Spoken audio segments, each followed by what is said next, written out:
عزیز طلبہ السلام علیکم ورحمۃ اللہ وبرکاتہ۔ جیسا کہ پچھلی ویڈیو کے اندر میں نے بتایا تھا کہ ہم مضمون بھی شروع کریں گے۔ مضمون شروع کرنے سے پہلے کچھ ہدایات ہیں آپ حضرات کے لیے، ان کو ذرا توجہ سے سنیے گا۔ مضمون شروع کرتے ہوئے ایک تو یہ بات ذہن نشین کرنی ہے آپ نے کہ مضمون آپ کا کم از کم 4 سے 5 صفحات پر مشتمل ہونا چاہیے۔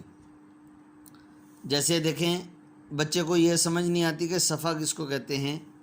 یہ پوری ایک سائیڈ، یہ ایک صفحہ ہے، یہ ایک سائیڈ، یہ پوری یہ ایک صفحہ بنے گا، اور یہ ایک سائیڈ، یہ دوسرا صفحہ بن گیا۔ اس کی بیک سائیڈ تیسرا صفحہ، اس کی بیک سائیڈ چوتھا صفحہ، تو یہ ایک صفحہ، تو 4 صفحے ہونے چاہیے۔ اور کوشش کرنی چاہیے کہ ہر مضمون کے ہر صفحے پر ایک شعر کم از کم ضرور ہونا چاہیے۔ 2 باتیں ہو گئیں۔ تیسری بات یہ ہے کہ بعض دفعہ طلبہ پیپر کرتے ہوئے یہ ادھر سے لائنیں چھوڑ دیتے ہیں۔ لائنیں آپ نے درمیان میں کوئی نہیں چھوڑنی۔ جیسے دیکھیں، مثال کے طور پر میں نے یہ تفہیم عبارت لکھی، اب دیکھیں یہاں پر لکھتے ہوئے یہاں پر میں نے لائنیں کوئی نہیں چھوڑی، اس کو مسلسل لکھ رہا ہوں میں۔ اس طرح سے آپ نے مسلسل مضمون لکھنا ہے۔ چوتھی بات یہ ہے کہ آپ نے مضمون لکھتے ہوئے ہیڈنگز نہیں دینی، سرخیاں نہیں لکھنی، پیراگراف کی شکل میں لکھنا ہے۔ پیراگراف کا طریقہ کار کیا ہوتا ہے؟ دیکھیں، یہ پیراگراف کا طریقہ کار ہے۔ یہ نیچے والی لائن دیکھیں اور اوپر والی لائن دیکھیں، ایک ترتیب میں، یعنی یہاں پر مارجن لائن لگا لیں، مارجن لائن لگا کر تھوڑی سی جگہ چھوڑ دیں، تھوڑی سی جگہ چھوڑ کر یہاں سے لکھنا شروع کریں، اور اس کے بعد یہاں سے لکھتے لکھتے 4-5 لائنوں کے بعد آپ لکھ کر جو ختم کرنا ہے، 6ٹھی لائن یا 7ویں لائن، جہاں پر بھی آپ نے ختم کرنا ہے، تھوڑی سی آخر سے جگہ ضرور چھوڑ دیں۔ اس کے بعد جب نیا پیراگراف شروع کرنا ہے، پھر تھوڑی سی جگہ چھوڑ کر یہاں سے لکھیں۔ اس طرح سے آپ کا پیپر آسانی سے پڑھا جائے گا، اور آپ کا پیپر جو ہے خوبصورت بھی لگے گا۔ پھر شعر لکھتے ہوئے کچھ بچے غلطی کر دیتے ہیں کہ شعر ہوتا ہے 2 مصروں کا، 2 مصروں کا ایک شعر بنتا ہے۔ اب 2 مصروں میں 2 لائنیں جو ہیں وہ مصروف ہونی چاہیے، جبکہ بچے اوپر نیچے ڈیزائننگ کرتے ہوئے اس کو جو ہے وہ 4-5 لائنوں کے اندر 2 لائنیں چھوڑ دیں، 4-5 لائنوں کے اندر مارکر کے ساتھ شعر لکھ دیا، پھر 2 لائنیں چھوڑ دیں۔ اس طرح سے پیپر جو ہے وہ پیج جو ہے وہ زیادہ لکھا ہوا محسوس ہو، اس کے نمبر آپ کو زیادہ ہرگز نہیں ملیں گے۔ میں نے آپ کو پہلے بتایا کہ کوشش یہ کریں کہ پوری ترتیب کے ساتھ لکھا ہوا ہو، اور درمیان میں لائن کوئی نہ چھوڑیں، اور صاف ستھرا کر کے لکھیں۔ جی، آج کا ہمارا مضمون ہے، پہلا مضمون زمزم۔ جیسا کہ آپ لوگوں کو پتہ ہے کہ زمزم یہ کیا چیز ہے۔ زمزم ایک پانی کا نام ہے۔ زمزم، آب زمزم، دونوں طرح اس کا عنوان ہو سکتا ہے مضمون کا۔ آب زمزم، آب فارسی کا لفظ ہے، آب کا معنی ہے پانی، زمزم کا معنی ہے ٹھہر جا، یعنی پانی کو کہا جا رہا ہے کہ ٹھہر جا، ٹھہر جا، اور آب زمزم کا لفظی معنی ہوا زمزم کا پانی۔ عزیز طلبہ، زمزم کا جو کنواں ہے، یہ مسجد حرام سے 15 میٹر کے فاصلے پر جنوب مشرق میں حجر اسود، جو کالے رنگ کا پتھر جس کو لوگ بوسہ دیتے ہیں، اس کی سیدھ میں ایک کنواں واقع ہے جس کو زمزم کا کنواں کہا جاتا ہے۔ اس کی گہرائی کے بارے میں اندازہ یہ لگایا جاتا تھا کہ یہ 140 فٹ گہرا ہے، لیکن حالیہ پیمائش، یعنی کچھ ہی عرصہ پہلے اس کی پیمائش کی گئی، تو جب دیکھا اس کی پیمائش کی تو وہ 260 فٹ گہرا پایا،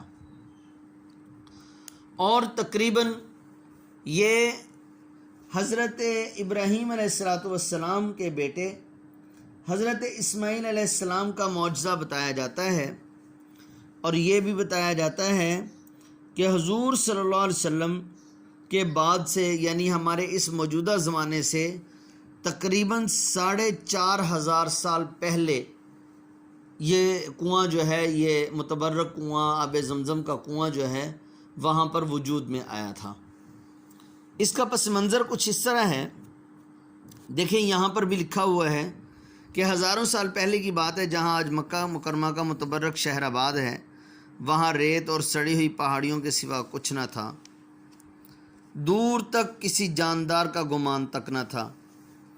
اسی زمانے میں حضرت ابراہیم علیہ السلام اپنی بیوی ہاجرہ اور اپنے ننھے چند روزہ بچے کو لے کر یہاں آئے اور انہیں اللہ کے حکم کے مطابق یہاں چھوڑ کر چلے گئے۔ اب حضرت ابراہیم علیہ السلام اپنی بیوی حضرت ہاجرہ سلام اللہ علیہا کو چھوڑ کر گئے۔ حضرت ابراہیم علیہ السلام جس وقت چھوڑ کر جا رہے تھے تو حضرت ابراہیم علیہ السلام کو یہ کہا گیا کہ آپ کہاں جا رہے ہیں؟ پوچھا گیا، حضرت ہاجرہ نے پوچھا کہاں جا رہے ہیں؟ ان کو یہ حکم دیا گیا تھا کہ آپ نے بات کوئی نہیں کرنی۔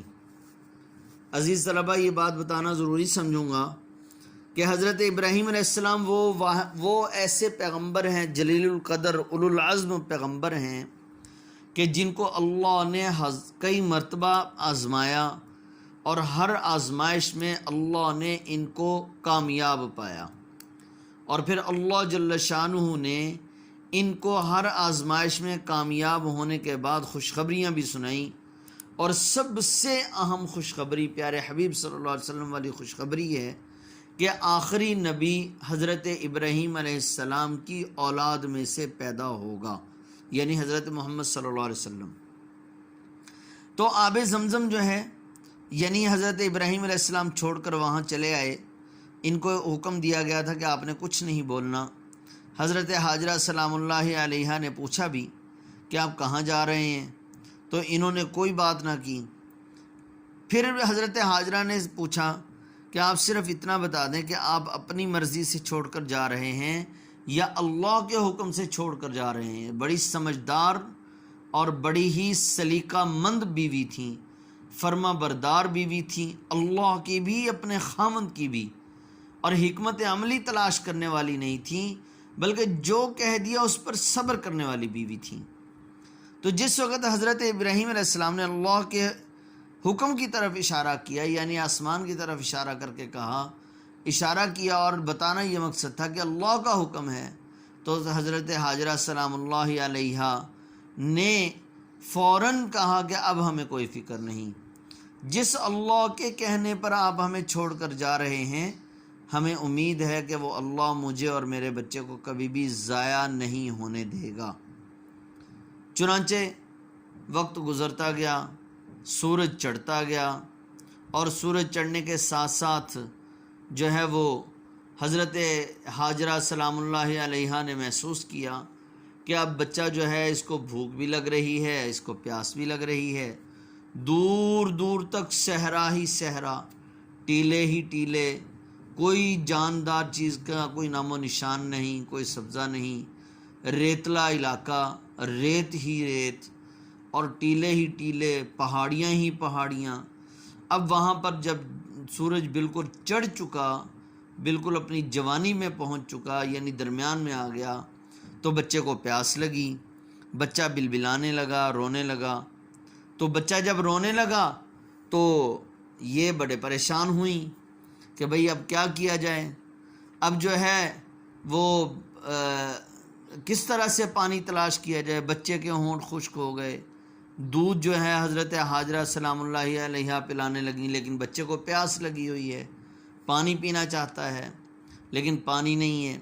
مختصر سا عرض کروں گا کہ اب جو ہے وہ 7 چکر لگا رہی ہیں، کبھی ایک پہاڑی پر، کبھی دوسری پہاڑی پر، ایک پہاڑی کا نام صفا، دوسری پہاڑی کا نام مروہ۔ اب یہ 7 چکر لگائے، 7ویں چکر کے بعد اب بچہ بے ہوش ہونے کے قریب، کبھی پہاڑی صفا پر چڑھ جاتی، وہاں سے پھر مروہ کی طرف آ جاتی، چکر لگاتی، وہاں سے دل کے اندر خیال پیدا ہوتا کہ کہیں کوئی جانور اس بچے کو نقصان نہ پہنچا دے، کہیں بچے کی جان نہ چلی جائے. یہ ساری باتیں ذہن میں خیال کرتے ہوئے اب یہ بچے کے پاس بھی آتی ہیں، کبھی اس پہاڑی پر کبھی اس پہاڑی پر.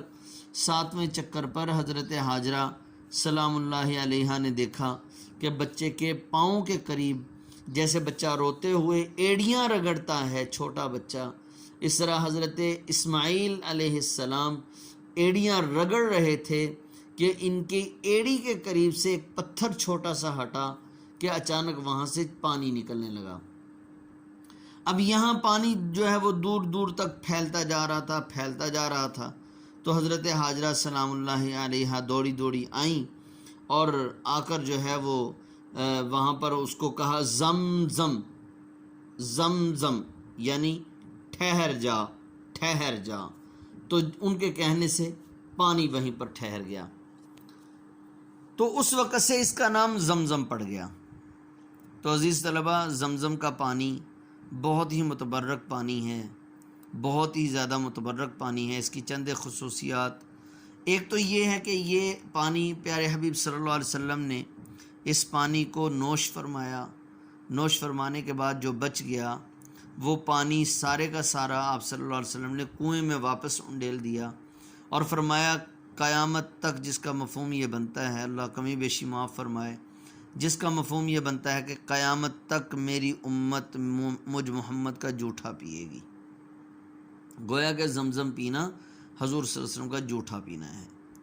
اور دوسری بات یہ ہے کہ زمزم کو پیتے ہوئے جس بیماری سے شفا کا خیال کریں گے، جو دعا کرنا چاہیں گے، بھوک کو ختم کرنے کے لیے، کسی بیماری کو ختم کرنے کے لیے، جو دعا بھی ہم مانگیں گے، اللہ جل شانہ زمزم پیتے ہوئے وہ دعا ضرور قبول کرے گا. اور یہ بھی کہتے ہیں کہ قبلہ کی طرف منہ کر کے پینا چاہیے اور کھڑے ہو کر پینا چاہیے. بیٹھ کر بھی پی سکتے ہیں، کھڑے ہو کر بھی پی سکتے ہیں. اور اس کی ایک دعا بھی ہے، اللہم انی اسألک علما نافعا ورزقا واسعا وشفاء من کل داء. اللہم انی اسألک علما نافعا ورزقا واسعا وشفاء من کل داء. اور اس کے ساتھ جو ہے وہ جیسا کہ میں نے آپ کو بتایا کہ حضرت ابراہیم علیہ السلام جو ہے وہ ایسے پیغمبر تھے کہ انہوں نے ابراہیم علیہ السلام نے اللہ کے ہر حکم کو پورا کیا. تو اس سلسلے میں شعر ہے ایک، آج بھی ہو جو ابراہیم سا ایمان پیدا، آج بھی ہو جو ابراہیم سا ایمان پیدا، آگ کر سکتی ہے انداز گلستان پیدا. یعنی اگر آج ابراہیم جیسا ایمان پیدا ہو جائے تو آگ جو ہے وہ گلستان کا انداز، ٹھنڈی ہونے کا انداز بھی پیدا کر سکتی ہے. اور پھر اس طرح جو ہے اللہ پر ایمان رکھتے ہوئے کہ میرے بیوی بچے ضائع نہیں ہوں گے، اللہ پر ایمان رکھتے ہوئے یہ چل پڑے. اب کتنے لوگ تھے وہاں پر؟ 3 لوگ تھے. کون کون؟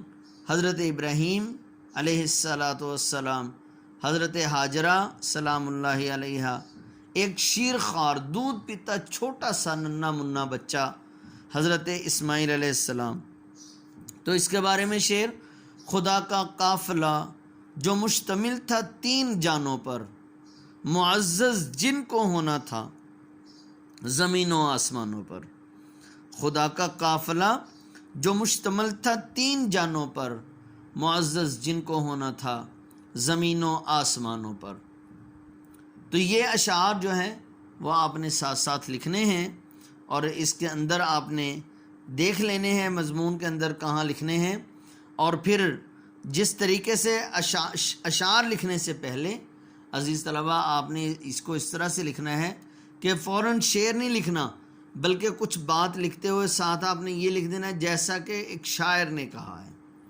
جی تیسرا شعر، جہاں پر ایڑیاں بچے نے رگڑی تھیں بہ نہ چاری، جہاں پر ایڑیاں بچے نے رگڑی تھیں بہ نہ چاری، ہوا تھا چشمہ آب سرد و شیریں کا وہاں جاری. ہوا تھا چشمہ آب سرد و شیریں کا وہاں جاری. میں یہ شعر لکھا ہوا آپ کو دکھا دیتا ہوں. یہ دیکھیں. جہاں پر ایڑیاں بچے نے رگڑی تھیں بہنا چاری، ہوا تھا چشمہ آب سرد و شیریں کا وہاں جاری. مطلب یہ ہے کہ جہاں پر بچے نے ایڑیاں رگڑی تھیں مجبور ہو کر، وہاں پر ٹھنڈے اور میٹھے پانی کا چشمہ جاری ہو گیا. تو عزیز طلبہ، یہ 3 شعر کہ 3 صفحات کا 3 پیجز کا مضمون اور 7 اس کے اشعار. تو اس میں آپ نے یہ اشعار بھی یاد کر لینے ہیں، اور اس کے ساتھ ساتھ آپ نے پورے کا پورا مضمون آب زمزم یاد کرنا ہے. السلام علیکم ورحمۃ اللہ وبرکاتہ.